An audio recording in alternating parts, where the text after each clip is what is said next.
Welcome back. It's me, Mikha. Hello everyone, how are you today? And first of all, thank you so much for clicking this video. And yeah, welcome back again on my YouTube channel. And before going any further ado, let me introduce myself. My name is Mikha.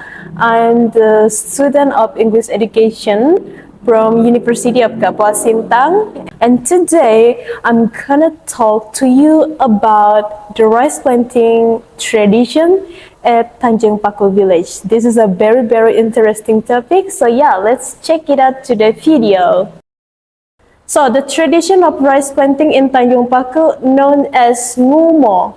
The tradition is not just an agricultural activity but also reflects deep culture and spiritual values. The process of rice planting there involves several steps, including land clearing, ngeimo, nong, and nutung, planting, known as nuhujak, and harvesting, ngotong paroy, which is carried by moving around according to the heritage of ancestor. So yeah, the farming tradition there is using the shifting cultivation system. That is means they move from the one land to the other land according to the the area that already marked by the ancestor. So that is the simple introduction about the tradition of rice planting in Tanjung Paku. Now, rice planting at Tanjung Paku village, the farming period in Tanjung Paku village itself took at least 9 to 10 months of work, which began by clearing the land as known as ngeimo, cutting down trees, nong umo, burning the fields, nutung umo, planting rice nuhujak, and grazing the fields nguru, and the last activity, harvesting the rice or ngotong paroy. So ngotom is harvesting and paroy is rice in my language. So the step of tradition of rice planting in Tanjung Paku. The first thing first, clearing the land, or ngeimo. It starts from 15 June until 15 July. The activity of clearing the land for planting by cutting down the hard land in it. This activity could be done in group or alone by the landowner. This activity must carry out in June around 15. So the farming process there always start in June. It is a tradition inherited by our ancestor. The ancestor in Tanjung Paku village used their knowledge of constellation or learning about the star in the sky, so it to help them determine the right time to start their farming period. And then the second one, cutting down trees or nong umo. It starts from 7 July to 17 August. Cutting down trees is the process of opening up land for planting by cutting down and burning part of the forest. This activity is part of land clearing activity. The trees that are cut down can have different sizes depending on the age of the forest or ruham. So the forest in my language known as ruham. So old land, ruham tuo, is around maybe 10 years old, and young land or ruham mangut is around maybe 5 years old. Now, burning the fields, nutung umo, it starts from 18 August to September. The people in Tanjung Paku village have a unique tradition of burning the fields. Burning the field must be done after August 17, after the ceremony Independence Day of Indonesia. This is also directly related to the ancestral heritage and belief in the constellation. The activity of burning the field is carried out until the beginning of September. The necessity of burning the fields after celebrating Independence Day in my village is like a way to saying thank you to our beloved homeland Indonesia for always providing rice and all our needs through the natural resources. So yeah, we know that Indonesia is a very rich island. So in my tradition, we need to say thank you to our land. So basically, if we want to burning the fields, we need to do that after the ceremony of our Independence Day. Okay, now planting time or nuhujak. In August to September, rice planting activities in Tanjung Paku village are carried fully in September. This is a mandatory. There is a belief that if it passes September, it will bring bad thing to the field. This is related also to the constellation and the natural cycle. So this is also related to the, not to the belief, but the ecosystem over there. Okay, now grazing the fields, nguru.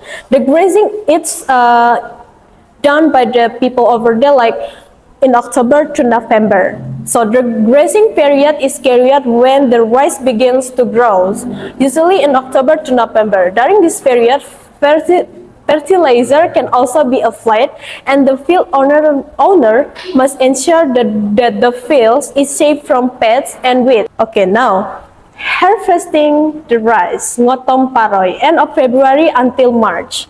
The final activity that carried is the harvesting. Usually before carrying out this activity, local resident will hold a Thanksgiving, either through worship or traditional event.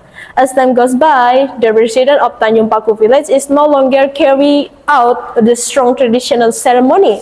Most people will hold Thanksgiving events by worshiping in residence homes. So basically, as known that in my village, there are so many people that are Christian. So we just live our old tradition, and if we want to do like Thanksgiving ceremony, we just go to maybe church or maybe to the residence homes, and we make like a Thanksgiving ceremony over there. Tools commonly used in Tanjung Paku village to work on the fields. The first thing first, ito, or in Indonesia we can say lanjung. So yeah, a container used to store seeds when planting seeds or harvesting rice. The second one is sengetem, tools used for harvesting. In Indonesia, it's known as ani or ani-ani. So yeah, it's not a jokes, yeah. So sengetem in Indonesia is known as ani-ani. So yeah, sengetem is made of bamboo as the handle, and yeah, the knife made from something that sharp. The second one is tarau, used as a hat to be used to avoid hot weather or rain, made from kajang leaves or daun kerupuk in my language, yeah. So kajang leaves, daun kerupuk. Daun in my language means leaf, and kerupuk, that is the name of kajang in my language. So yeah, we commonly use these things to cover up our body from rain, from hot weather. So yeah, it's very, very useful and also very, very simple. There is the commonly used product tools in Tanjung Paku village when work on field. Okay, now the unique work culture in Tanjung Paku village. I separated this 3 points. The first thing first, Tanjung Paku is a village populated by the Dayak Pangin tribe. The community of this village maintains strong family ties, therefore there are no strangers. That means we all the people over there is family. And then this close family relationship also influence the work culture there, where the residents there mostly work on their fields without giving wages to other people. That means if you want to work on your field, something like that, you don't need to pay everyone or anyone else. You just need to bring the people else, or you can tell the people over there, maybe your uncles. So you can say that, oh, uncle, I want to open the land here. Can you help me for work on my field? So maybe they just say like, yes, I will help you. And the elder, basically the elder over there also will direct you to choose the perfect land so you can work on your field. Okay, now in working on the fields, there are terms kereja nosok ondo atau hatomarun, which means working on the fields together.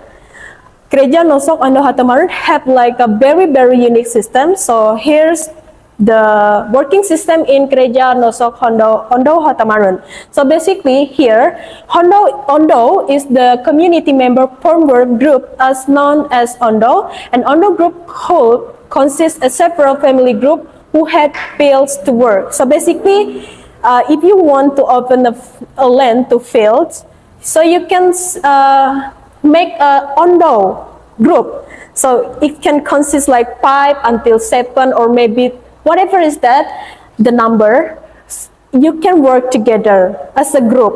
And this ondo group make ngihit. Ngihit means to invite or invite, which means that the field owner who are in the ondo group make the schedule to work on their field. Okay, now nosok. The word nosok means to come, which means the member of the ondo group come to the fields to work there. So in here the situation is switch. So if Lydia want to go to my fields, so that is means Lydia nosok to my fields. Okay, now on the other hand, there is a term mino, which means working alone. People who do nino are those who do not join the ondo group, which means that the person chooses to work on their own field. So basically, why people do nino? This system of ondo take a very long system of working. When you have a lot of group of ondo, there is mean a lot of time that you need to spend to go to their field. It's really take a very long time you to go to like any other each other fields. Okay, conclusion. The tradition of rice planting in Tanjung Paku village is one of the piece of evidence heritage from our ancestors, from one generation to the next generation. On the other hand, culture of farming and open up the land, which is also known as the shifting cultivation system in Tanjung Paku village, is a culture heritage that show how the real form of human cannot be separated from the existence of nature, and humans are creators that are commonly depend on nature. And then also with the work system that has been implemented, there are several rules are also held by the local community there, which one of which is they not sell their rice from their hard work to anyone. Rather than selling their rice, the community there prefer just to give the rice they produce or usually do a barter system. So in our culture, we cannot sell the rice that we produce because it can bring a bad thing to our fields next year. So that is the beliefs over there. Alright, I think that is all from me, guys. Thank you so much for listening. And yeah, see you again. Thank you so much for watching. Bye bye.